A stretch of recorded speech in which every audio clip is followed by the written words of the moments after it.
Easy physics বই থেকে এই পর্বে আমরা 11 অধ্যায়ের একটা নমুনা সৃজনশীল প্রশ্ন সমাধান করব। প্রথম প্রশ্নটা যদি আমরা একটু খেয়াল করে দেখি, প্রথম প্রশ্ন হচ্ছে ওহমের সূত্রটি লেখো। ওহমের সূত্রটি হচ্ছে যদি তাপমাত্রা স্থির থাকে তাহলে কোনো একটা নির্দিষ্ট পরিবাহীর ক্ষেত্রে তড়িৎ প্রবাহ হচ্ছে পরিবাহীর দুই প্রান্তের বিভব পার্থক্যের সমানুপাতিক, মানে I সমানুপাতিক V। কখন? যখন হচ্ছে তাপমাত্রা কনস্ট্যান্ট এবং একটা নির্দিষ্ট উপাদান। এরপরে হচ্ছে নির্দিষ্ট তাপমাত্রা উপাদান এবং প্রস্থচ্ছেদের পরিবাহকের দৈর্ঘ্য 5 গুণ করলে 5 গুণ বড় করলে রোধের কি পরিবর্তন হবে। খেয়াল করো, আমরা একটু রোধের যদি দৈর্ঘ্যের সূত্রটা পড়ি, দৈর্ঘ্যের সূত্রটা হচ্ছে যদি এই তাপমাত্রা নির্দিষ্ট থাকে, উপাদান ও প্রস্থচ্ছেদের ক্ষেত্রফল অপরিবর্তিত থাকে, তাহলে রোধ হচ্ছে দৈর্ঘ্যের সমানুপাতিক। রোধ হচ্ছে দৈর্ঘ্যের সমানুপাতিক, তার মানে দৈর্ঘ্য যদি আমি 5 গুণ করি, রোধ অটোমেটিক্যালি 5 গুণ হয়ে যাবে। এরপরে দেখো, গ নাম্বার প্রশ্নে বললো আলিফের বাতির প্রবাহ মাত্রা নির্ণয় করো। এখানে আলিফের ক্ষেত্রে বিভব পার্থক্য বলা আছে 220 ভোল্ট, ক্ষমতা দেওয়া আছে 40। তাহলে আমরা এই ক্ষেত্রে তড়িৎ প্রবাহ বের করতে হবে। তো তড়িৎ প্রবাহ বের করার জন্য P ইকুয়ালস টু হচ্ছে VI, তাহলে I সমান হচ্ছে P বাই V, মানে ক্ষমতাকে বিভব পার্থক্য দ্বারা ভাগ করব।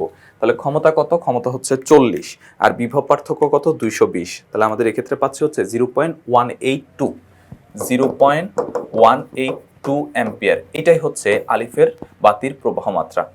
ঘ নাম্বার হচ্ছে আর্থিক দিক বিবেচনায় আলবি ও আলিফের মধ্যে কে মিতব্যয়ী। তাহলে আমাদের দুজনের ক্ষেত্রে বিদ্যুৎ বিলটা হিসাব করতে হবে। দুজনের ক্ষেত্রে যদি আমরা বিদ্যুৎ বিল হিসাব করি তাহলে আমরা এই ক্ষেত্রে রেজাল্টটা পেয়ে যাব। তা আমরা প্রথমে আলভির ক্ষেত্রে চিন্তা করি। আলভির ক্ষেত্রে যদি আমরা চিন্তা করি, বিদ্যুৎ বিল হিসাবের জন্য W equals to PT divided 1000। সূত্র কি? PT ডিভাইডেড হচ্ছে 1000। তো P হচ্ছে ক্ষমতা, আলভির ক্ষেত্রে ক্ষমতা কত? 100। T হচ্ছে সময়, সময়ের ক্ষেত্রে কি বলেছে? সে দৈনিক 3 ঘন্টা করে ব্যবহার করে। দৈনিক 3 ঘন্টা করে ব্যবহার করে, তাহলে 3 ঘন্টা, প্রতিদিন 3 ঘন্টা করে ব্যবহার করে। আর ডিভাইডেড হচ্ছে কত? 1000।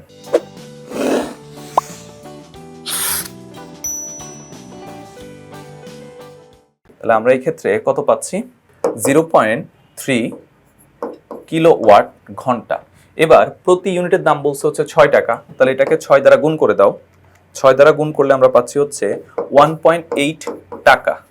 তাহলে আমরা দেখলাম আলভির খরচ হয় হচ্ছে 1.8 টাকা। এরপর আমরা দেখবো হচ্ছে আলিফের ক্ষেত্রে সবকিছুই same. W equals to PT divided 1000। এই ক্ষেত্রে P হচ্ছে 40। T কত?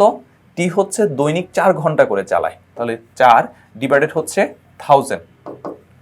তাহলে 40 গুণ 4 ডিভাইডেড হচ্ছে 1000, মানে 0.16 কিলোওয়াট ঘন্টা।